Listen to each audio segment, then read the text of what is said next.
Education TV. இது பெற்றோர்கள், பிள்ளைகள், ஆசிரியர்களுக்கான கல்வி சார்ந்த விடயங்களையும் கலாச்சாரம் சார்ந்த விடயங்களையும் தொடர்ந்து தரும் யூடியூப் சேனல் ஆகும். இந்த சேனலை சப்ஸ்கிரைப் பண்ணாதவர்கள் மறக்காது சப்ஸ்கிரைப் பண்ணுங்கள். இந்த வீடியோவின் இறுதியில் வரும் அமுதம் என்னும் சின்னத்தை அழுத்துவதன் மூலம் சப்ஸ்கிரைப் செய்ய முடியும். உங்களுக்கு நாம் பதிவு செய்யும் வீடியோக்கள் நோட்டிஃபிகேஷனில் வர பெல் ஐக்கானையும் அழுத்தி ஓல் ஐக்கானையும் அழுத்துவதன் மூலம் எனேபிள் ஆக்கிக்கொள்ள மறக்காதீர்கள். உங்களது நண்பர்களுக்கும் இதில் பதிவு செய்யப்படும் விடயங்களை ஷேர் பண்ணுங்கள்.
உதவி கல்வி பணிப்பாளர் திருமதி உதயகுமார் அவர்களே, ஆசிரியர்களே, மாணவ செல்வங்களே, பெற்றோர்களே, பழைய மாணவர்களே, நலன் விரும்பிகளே, அனைவரையும் வருக வருகவன வரவேற்று இந்நேர வணக்கத்தை தெரிவித்துக் கொள்கிறேன். இன்று எமது பாடசாலையில் சித்திரை புத்தாண்டு விழா நடைபெற்றுக் கொண்டிருக்கின்றது. இந்த சித்திரை புத்தாண்டு விழா பாடசாலையில் ஏன், எதற்கு, யாருக்காக கொண்டாடப்படுகின்றது என்ற விழா என் மனங்களில் எழலாம். அதாவது இவ்விழா கொண்டாடுவதன் நோக்கம், அதாவது ஆரம்பத்தில் பாடவிமானத்தில் தரம் 1 முதல் தரம் 5 வரை உள்ள பாடவிமானத்தில் சுற்றாடல்சார் செயற்பாடுகள் பாடத்தில் சித்திரை புத்தாண்டு விழா பற்றிய அருப்பொருள் உள்ளது. இந்த சித்திரை புத்தாண்டு விழாவை கொண்டாடுவதால் மாணவ செல்வங்கள் நேரடியான அனுபவங்களை பார்த்து, கேட்டு, உணர்ந்து அறியக்கூடியதாக இருக்கும். அந்த வகையில் பாடசாலைகளில் இடைப்பாடலான செயற்பாடுகளாக இந்த விழா கொண்டாடப்பட்டுள்ளது. சித்திரை புத்தாண்டு விழா சித்திரை மாதத்தில் கொண்டாடப்படுகின்றது. சித்திரை மாதம் தனித்துவமானது. தமிழர்களுக்கென்றே முதலாவது மாதமாக இந்த சித்திரை மாதம் அமைகின்றது. இந்த சித்திரை மாதத்தில் ஐதீகம் ஒன்றுள்ளது. எந்த காரியத்தை தொடங்கினாலும் அது சிறப்பாக நிறைவேறும். அந்த வகையில் தான் இந்த சித்திரை புத்தாண்டை தனித்துவமாக கொண்டாடுகிறார்கள். சித்திரை பிறந்துவிட்டால் வசந்த காலம். எங்கள் காலுக்கு உயிர் இனிமையான ஓசையை கொடுக்கின்றது. அது மட்டுமன்றி இந்த மாதத்தில் மகிழ்ச்சி, அன்பு, புனிதம் மற்றும் இனிப்பு தித்திப்பு பண்டங்களை உற்றார், உறவினர், அயலவர்களுடன் சேர்ந்து இனிமையாக மகிழ்ச்சியாகவும் இந்த சித்திரை புத்தாண்டு விழாவானது அமைகின்றது. இந்த சித்திரை புத்தாண்டு பாரம்பரியத்தில் சிறந்த இனிய பண்புகள் உள்ளது. அதாவது துள்ளி உண்ணுதல், அயலவர்களுடன் ஒற்றுமையாக இருத்தல், இனிப்பவர் செய்தல், பெரியவரை மதித்தல், அதாவது ஆசிர்வாதம் பெறுதல், கைசேராதல் என பெரியோரை மதிக்கும் பண்பை வெளிப்படுத்துகின்றது. சிங்கள புத்தாண்டை எடுத்துக்கொண்டால், அதாவது தமிழ் சிங்கள புத்தாண்டு பாரம்பரியங்கள் பொதுப்படும். சைவ பாரம்பரியத்தை, தமிழ் பாரம்பரியத்தை மாலை போட்டு வரவேற்று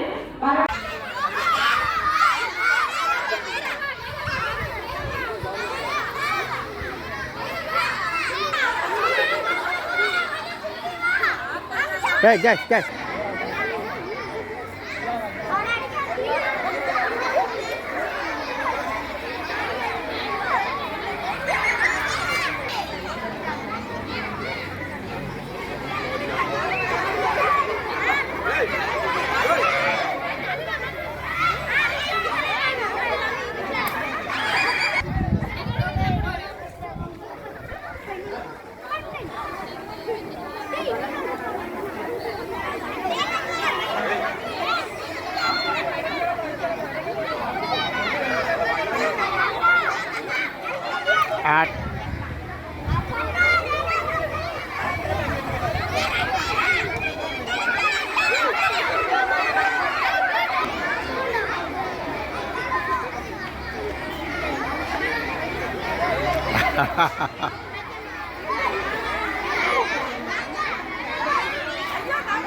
அடி ஷார்ட் அது ஷார்ட் உடையே இல்லை.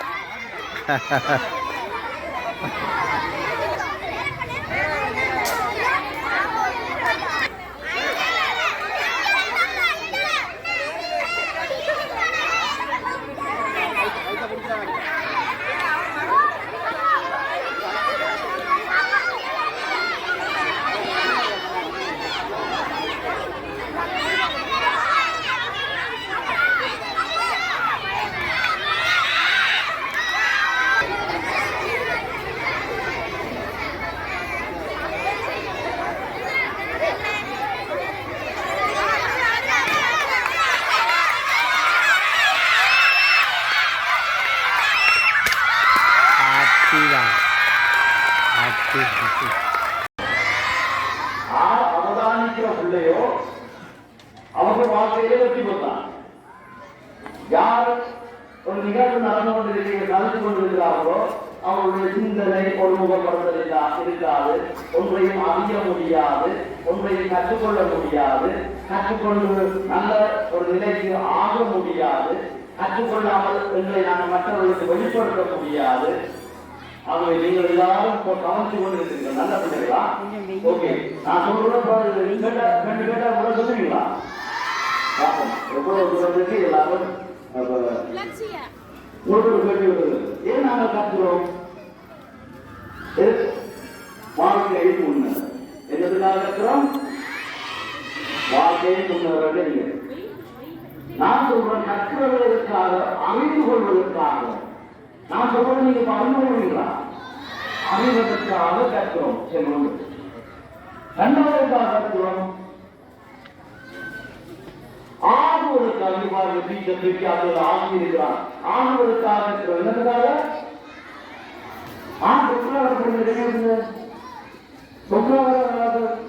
இல்லாமலே நீங்க டொக்டருக்கு வந்து டீச்சர் வரக்கூடிய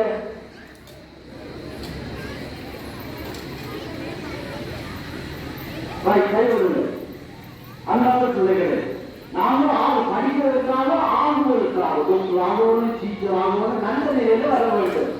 இந்த புதிய சித்திரை புத்தாண்டு என்று சொல்லியிருக்கிற ஒரு புதிய நிலைக்கு நாங்களும் உருவாக்கப்பட வேண்டும். பழைய கலைந்து ஒரு புதிய நிலைக்கு நாங்கள் உருவாக்கப்பட வேண்டும்.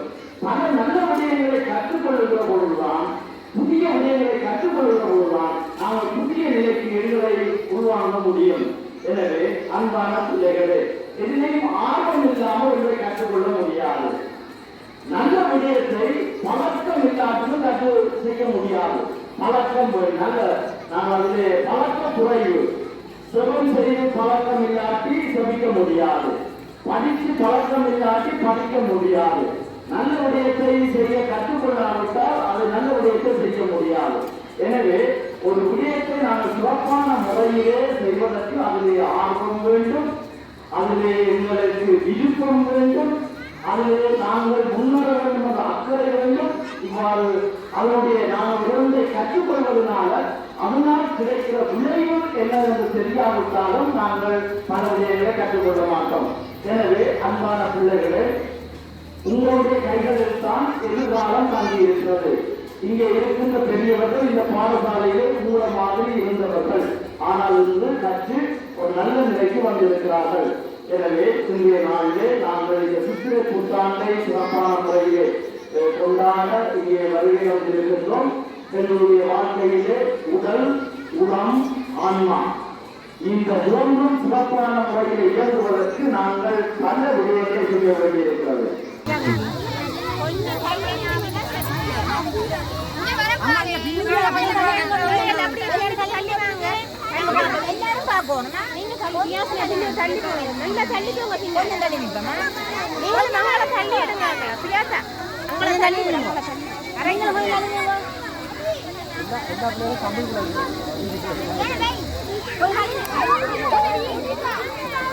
இந்த கண்ணுகளே வெட்டியா இந்த கண்ணுகளே வெட்டியா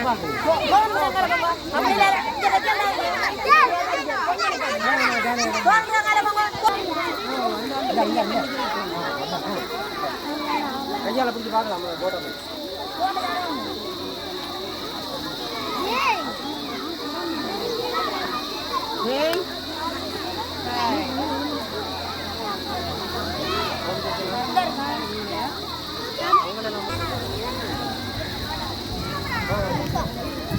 அப்படியே நேர போங்க, நேர போங்க.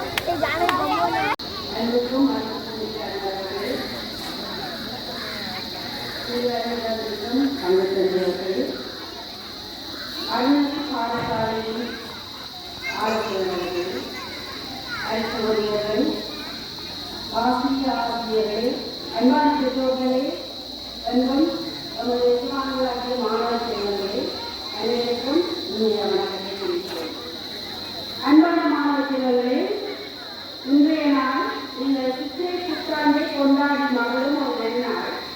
இந்த நாளிலே இதனை ஏன் பாடசாலையில் செய்ய வேண்டும் என்பது மிகவும் கவனத்தை கொள்ள வேண்டிய விடயம். காரணம், எல்லோருடைய வீடுகளிலும் சில சந்தர்ப்பங்கள் ஏற்படாதிருக்கும் சித்திரை புத்தாண்டை கொண்டாடுவதற்கு. அது இந்த சமய ரீதியான சில நிகழ்வுகள் இருந்தால் நாங்கள் அதை கொண்டாட வேண்டும். அவர்கள் மாணவர்களை நினைத்துக் கொண்டு ஏனைய அனைத்து மத மாணவர்களை நினைத்துக் கொண்டு எங்கள் மதத்தில் என்பவையில் நாங்கள் இனி கொண்டாடுவோம் என இணைந்து கொண்டாடும் ஒரு நிகழ்வு. உண்மையில் இது பாடசாலையில் நிகழ்த்தப்பட வேண்டிய ஒன்று. காரணம், இந்த பாடத்திட்டத்தின் ஒரு உள்ளடக்கம் மட்டுமல்ல, குழந்தைகள் தங்களுக்கிடையே ஒற்றுமையை பலப்படுத்திக் கொள்வதற்கும் விட்டுப்படுத்தும் மனப்பான்மையை ஏற்படுத்திக் கொள்வதற்கும் ஒருவர் மற்றொருவரை புரிந்து கொள்வதற்கும் பகிர்ந்து கொள்வதற்கும் இது சந்தர்ப்பம். இங்கு அமர்ந்திருக்கும் அனைத்து மாணவர்களையும் நான் மாணவர்களாக இதில் பார்க்கவில்லை. எதிர்காலத்தில் வைத்தியர்களாக, பொறியியலாளர்களாக, ஆசிரியர்களாக, நீதிபதிகளாக, சட்ட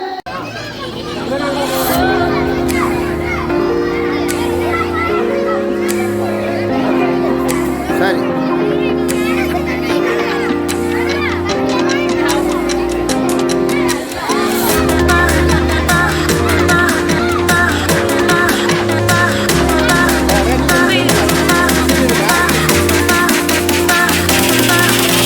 கைது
எங்களுடைய மாதங்கள் தமிழில் என்று சொல்லிக்கொண்டு ஜனவரி தை மாதம் 1ஆம் தேதி அநேகமாக அது ஆங்கில தேதி 13-14.